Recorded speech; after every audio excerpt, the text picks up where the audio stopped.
8 अरब questions तो raise हो सकते हैं, 8 अरब डिफरेंट ओपिनियंस भी कायम हो सकते हैं, लेकिन कंसेंसस डेवलप नहीं हो सकता। ये इतना वास्ट सब्जेक्ट है। हम वजूद बारी ताला को समझने के लिए शॉर्टेस्ट और स्मॉलेस्ट जो है ना वो रास्ता इख्तियार करते हैं। लास्टली फिर मैं यही कहूंगा कि you have to go before this Quranic victory. बिस्मिल्लाहिर्रहमानिर्रहीम, अस्सलाम वालेकुम। कुरान की इस आयत ने जदीद साइंसेस पर अपनी विक्ट्री एस्टेब्लिश कर दी है। दुनिया भर के मुल्हिदीन सर जोड़कर बैठ जाए, जो पहले गुजरे हैं वो भी कब्रों से निकल के आ जाए, और जिन्होंने बाद में आना है वो भी वक्त से पहले आ जाए, और सारे सर जोड़कर बैठ जाए, तो वो कुरान की इस विक्ट्री का इनकार नहीं कर सकते। कायनात के बारे में 2 ही बुनियादी नजरियात हैं, बाकी सब थ्योरीज और सब नजरियात उनके सब टाइटल्स हैं। एक ये कि ये कायनात हादसाती तौर पे किसी कॉन्सिडेंस का नतीजा है, इत्तफाकिया वजूद में आई है, और दूसरी ये कि ये कायनात बिल्कुल प्रोग्राम्ड है, डिजाइंड है, इसके पीछे कोई डिजाइनर है, कोई प्रोग्रामर है, कोई क्रिएटर है। ये 2 बेसिक कॉन्सेप्ट्स हैं। अगर आप टाइम, स्पेस, एनर्जी, मैटर और दीगर डायमेंशंस की रोशनी में वजूद बारी ताला को समझना शुरू हो गए और इस बहस में पड़ गए, और इस बहस में दुनिया की सारी पॉपुलेशन भी पड़ जाए, तो 8 अरब क्वेश्चंस तो रेज हो सकते हैं, 8 अरब डिफरेंट ओपिनियंस भी कायम हो सकते हैं, लेकिन कंसेंसस डेवलप नहीं हो सकता। ये इतना वास्ट सब्जेक्ट है। हम वजूद बारी ताला को समझने के लिए शॉर्टेस्ट और स्मॉलेस्ट जो है ना वो रास्ता इख्तियार करते हैं। अगर हम ये साबित कर दें कि ये जो कुरान है ये एक रिवील्ड बुक है, ये किसी इंसान की लिखी हुई नहीं है, तो फिर इस सब्जेक्ट में हम तमाम सवालात के जवाब दे सकते हैं। फिर हम उन पैरामीटर्स की रोशनी में वजूद बारी ताला को समझने की कोशिश करेंगे जो कुरान में बयान हुए हैं।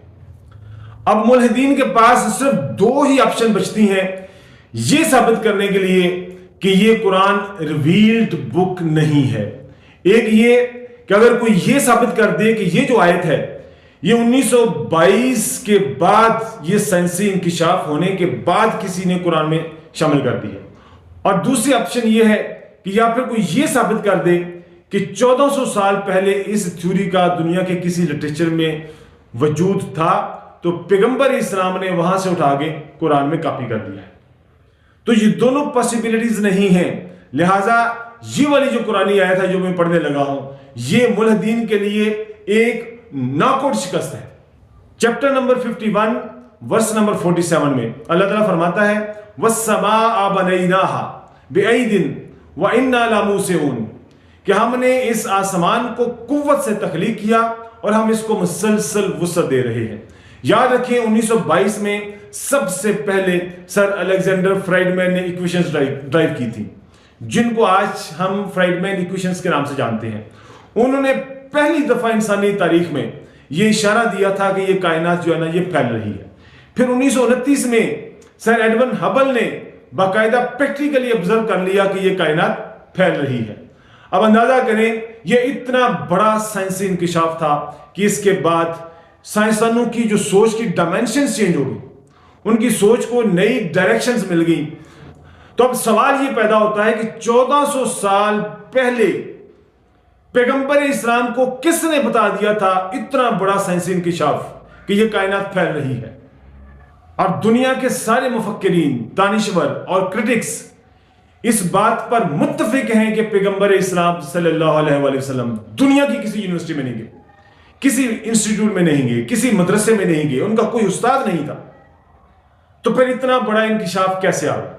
तो कोई ऐसी कोई सुपर पावर है, ऐसी कोई अलमाइटी पावर है कि जिसने उनको ये बताया कि ये कायनात को हम मुसलसल वुसअत दे रहे हैं, और उन्होंने इस कुरान में शामिल कर दिया। इसके अलावा और कोई ऑप्शन नहीं बचती। लास्टली फिर मैं यही कहूंगा कि you have to go before this Quranic victory.